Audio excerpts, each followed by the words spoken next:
Amen po ba? Amen! Okay po, sige po, magsisimula na po tayo ng ating gawain. Kaya tinatawagan ko na po yung mga kapatid natin na nandyan sa labas. Tayo po muna ay dumako na dito sa loob ng ating bahay panambahan para tayo po magsimula na at makapag-start na yung gawain natin, yung ating Christmas fellowship kasi excited na yung mga bata at ang mga matatanda at ang mga isip bata. Ayan mga kapatid, sige po, ang tayo po muna ialapit sa ating Panginoon sapagkat napakabuti niya sa buhay natin na muli tayong binigyan ng chance, binigyan tayo ng privilege ulit na magkasama-sama muli. Ako po'y nagagalak na makasama kayo mga kapatid. Kayo mga kapatid, nakagagalak po ba kayo makita ang bawat isa? Talaga naman. Dapat miss natin yung mga kapatid natin. Dapat excited tayo every Sunday na makakasama ulit natin sila. Sige mga kapatid, dahil mabuti ang Panginoon sa buhay natin, tayo po muna ilalapit sa Kanya sa paunang panalangin. Samahan niyo po ako manalangin sa ating Panginoon. Hallelujah, hallelujah, Lord God. Panginoon na makapangyarihan sa lahat, sa pangalan po ng inyong anak na si Jesus, kami po ay nagpapasalamat muli sa araw na to. Salamat po muli, Panginoon, dahil nakadako kami ng safe dito sa bahay panambahan mo. Salamat po sa buhay ng bawat isa sa amin na patuloy naming nararanasan kung gaano kakabuti at kung gaano kamakapangyarihan sa buhay namin. Ama, patuloy kaming lumalapit sa iyo, nagpapakumbaba at nagsusumamo, Panginoon. Lord, wala po kaming kayang gawin kung wala ka sa buhay namin. Yes. Wala po kaming kaya kung wala yung pag-ibig mo na nararanasan namin araw-araw. Wala po kaming kaya, Panginoon, na kahit anuman kung wala ang pagsama mo sa amin. Ama, patuloy kaming sumusuko sa iyong harapan. Patawarin mo kami, Panginoon, sa aming mga kasalanan. Patawarin mo po kami sa aming mga pagkukulang, sa mga bagay na hindi ka nais-nais sa iyong harapan. Patuloy po kaming humihingi ng patawad, Ama. Maraming salamat po, Panginoon, muli sa gawain ito. Ikaw po, Lord, ang pinagpupurihan at pinasasalamatan. At ang gawain ito ay patungkol lamang sa iyo. Sa kabutihan mo, Ama, maraming salamat dahil binigyan mo kami ng Jesus na tumubos ng lahat ng mga kasalanan namin.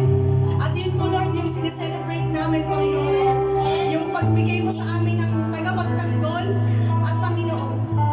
Maraming salamat, Panginoon. Manguna ka, Lord, sa gawain ito. Dalangin po namin, Panginoon, na sa aming pag-aawitan, ikaw ang maitaas, ikaw ang makapurihan. Ang ngalan mo ay maitataas pagkat dakila ka at makapangyarihan sa lahat. Nararapat kang sambahin, nararapat kang papurihan, nararapat kang itaas sa kataas-taasan. Maraming salamat, Panginoon. Minsan pa, Lord, welcome po namin ang spirit of praise and worship na sasama sa amin at mangunguna. Lord, itouch mo po ang aming mga puso. Ikaw, Lord, ang magpagaling ng mga spiritual na may mga sugat. Ikaw, Lord, ang magpuno ng mga kakulangan sa aming pagkatao at sa aming buhay.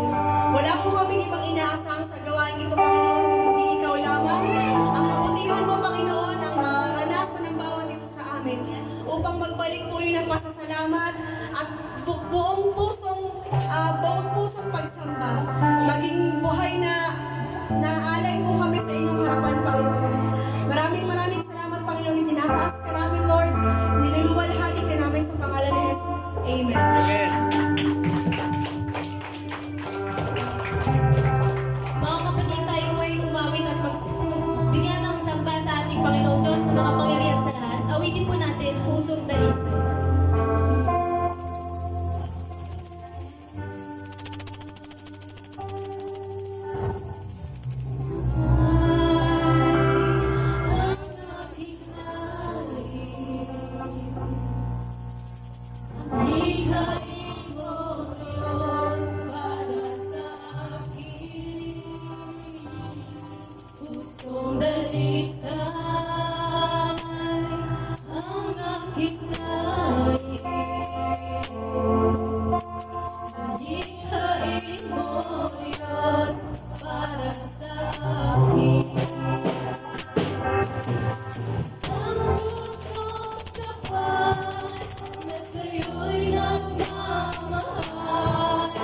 Isang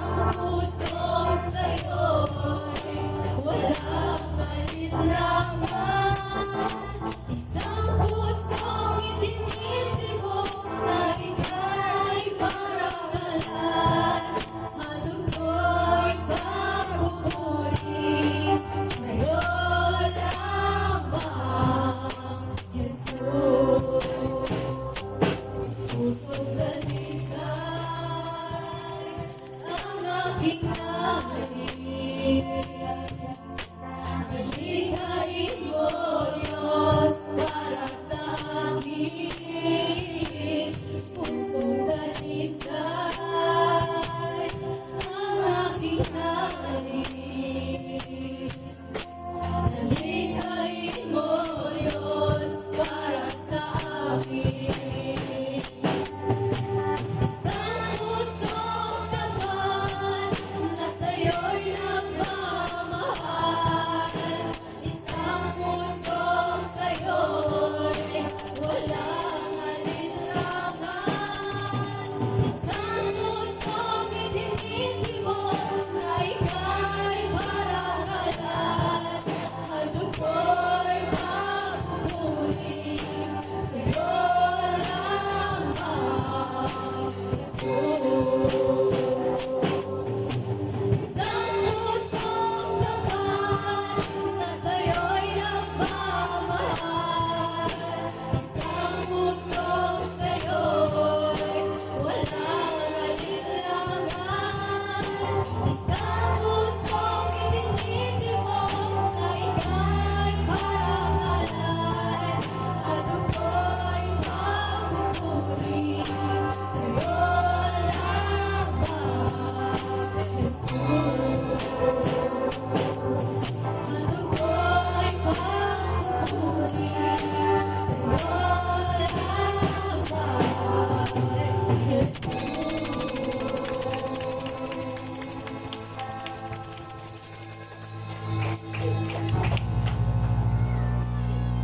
Mga awit 16 verse 1 to 5. Panalangin ng pagtitiwala sa Diyos. Ingatan mo sana ako, O Diyos. Sa iyo ako nangangalong at nagtitiwalang lubos.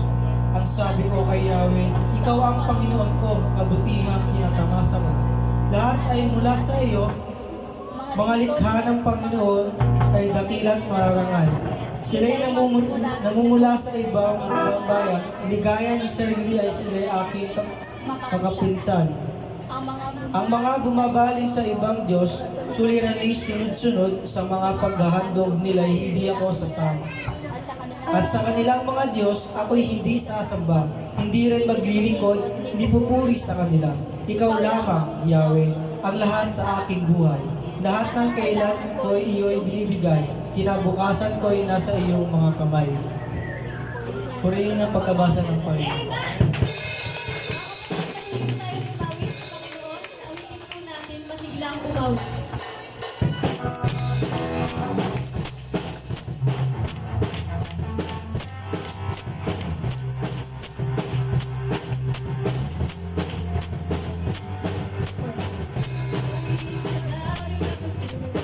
Sumayaw tayo'y maganda at sa bahin ng buong kalakasan. Ating sigaw kanyang kabutihan.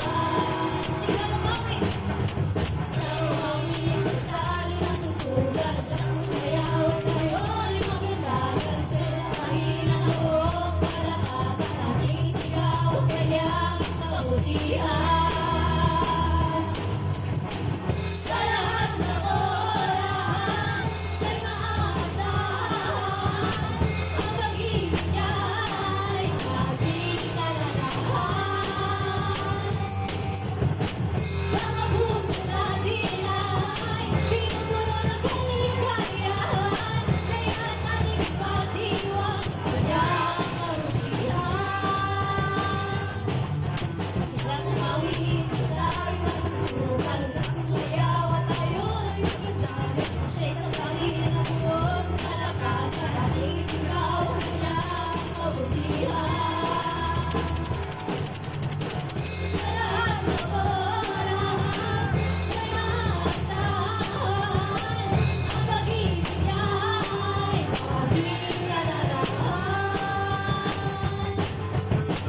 Mga puso natin ay pinupuno ng kaligayahan, kaya't ating ipagdiwang ang kanyang kabutihan. Lalong tulad ko'y iyong pinawalitan, ang aking nilalim, at sa puso ko ay nanalangin, may lalong awit na pagpupuri sa'yo. Lalong tulad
Hallelujah, hallelujah, Lord God. Tunay nga po napakabuti niyong Panginoon. Kami po ay lumalapit sa iyo ngayon, Panginoon, upang Panginoon, ang pagsamba namin ngayong araw, Panginoon. Lord, salamat po sa tinig na pinagkaloob niyo sa lakas, Panginoon, at sa patient, Panginoon, na ligtas po kami nakarating dito, Panginoon, at hindi niyo po hinayaang anumang uri ng kaaway ang umarang, Panginoon, para kami po ay umawit ng pagsamba sa iyo, Panginoon. Panginoon, lubos po kami nagpapasalamat sa iyo, Panginoon, at ikaw lamang po ang aming aawitan ng pagsamba. Luluwalhatihin, Panginoon, in Jesus' name. Amen.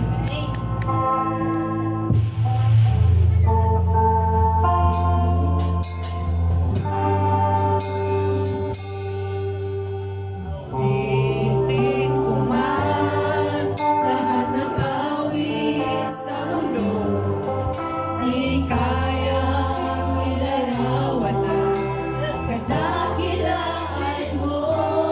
Kulang ang lahat ng kulang, kulang maging mga salita upang ihayag ang kabutihan mo. Awitin ko man lahat ng awit sa mundo, di kayang ilarawan ang kadakilaan mo. Kulang ang lahat ng tungkol, kulang maging mga salita upang ihayag ang kabutihan mo.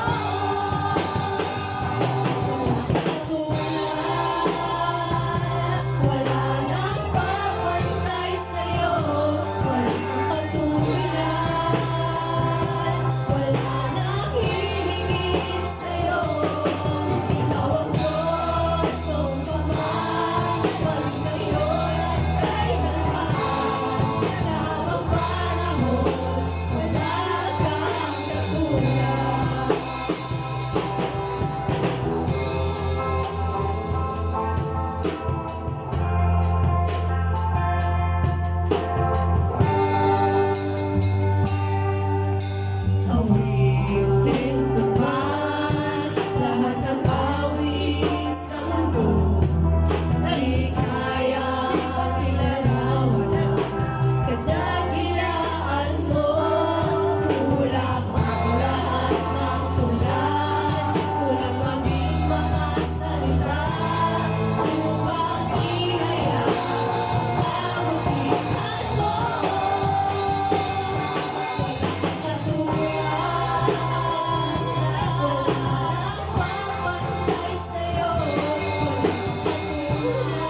Ikaw ang tunay na dakila sa mundo. Ikaw ang hari ng mahal ng tulad ko. Ginawa mo lahat, pag-ibig mo ay tapat at wagas.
Hallelujah, hallelujah, Lord God. Tunay nga pong hindi ka nagbabago, Panginoon.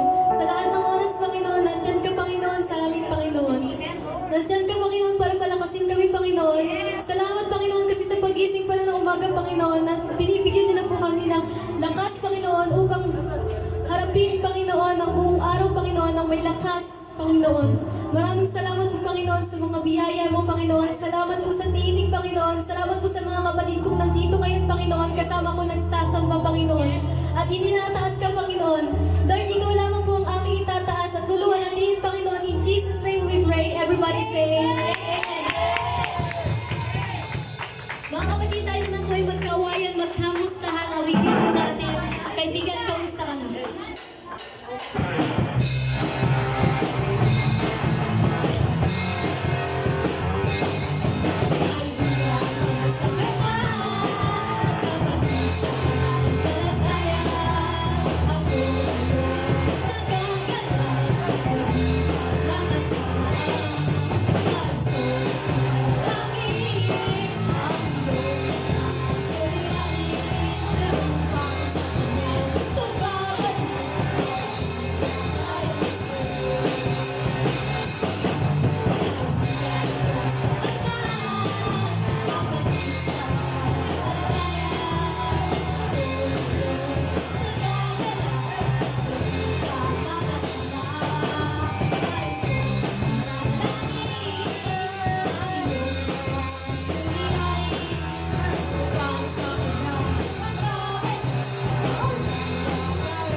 Guys, na never kang nag-isa.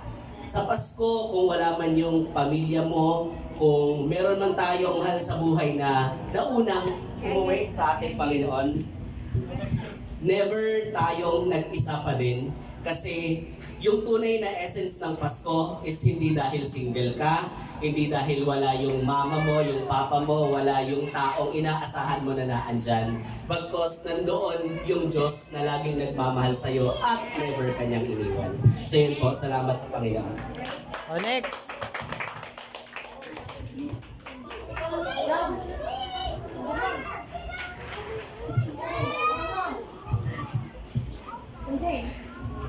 Ikaw na, hawak mo na eh.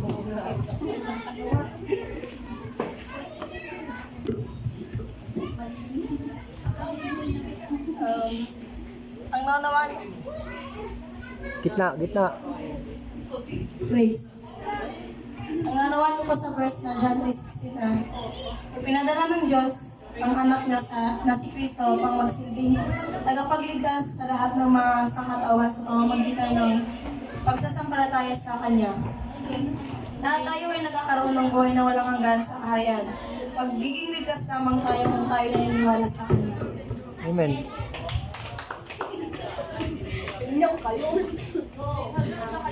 Ano po? Dahil mahal tayo ng Panginoon, ibinigay niya ang kaisa-isa niyang bugtong na anak, which is si Jesus, para iligtas tayo at tayo mananampalataya ay magkaroon ng buhay na walang hanggan.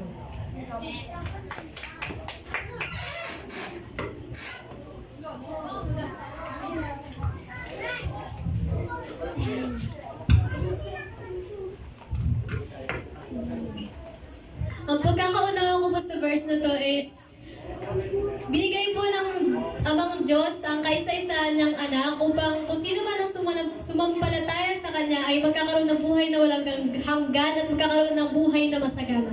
Yun po.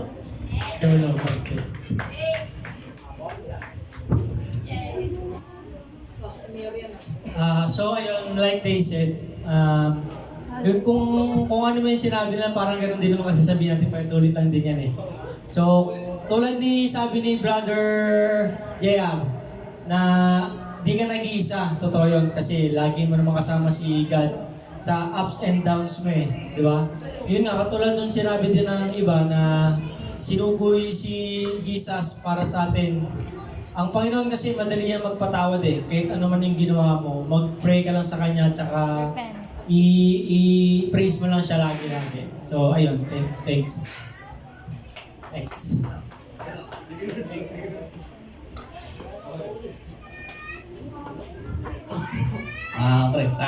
Para sa akin lang kasi, lahat naman, di ba, tama, yun ang, ano natin, yung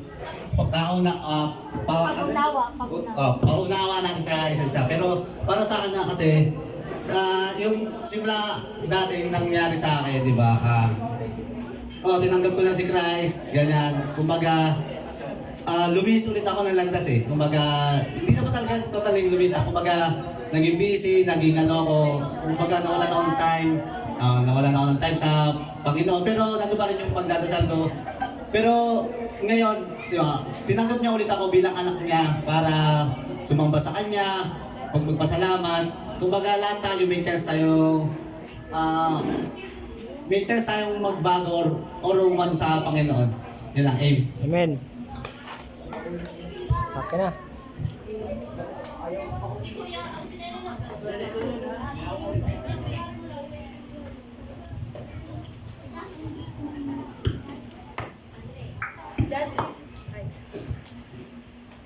Love. John 3:16, for God so loved the world that He gave His one and only Son, that whoever believes in Him shall not perish but have eternal life. So naintindihan ko po dito sa verse na to is, ibinigay po sa atin ng Ama yung kaisa-isa niyang anak para maligtas tayo sa mga kasalanan natin. Kasi sa sobrang pagmamahal niya sa atin, gusto niya maligtas tayong lahat. Kaya sinabi niya din doon, kung sino man ang manampalataya sa kanya o maniwala sa anak niyang yun, ay maliligtas o hindi masasaktan or hindi maaano ng kaaway, kundi magkakaroon ng buhay na walang hanggan. Kung meron. Wala na.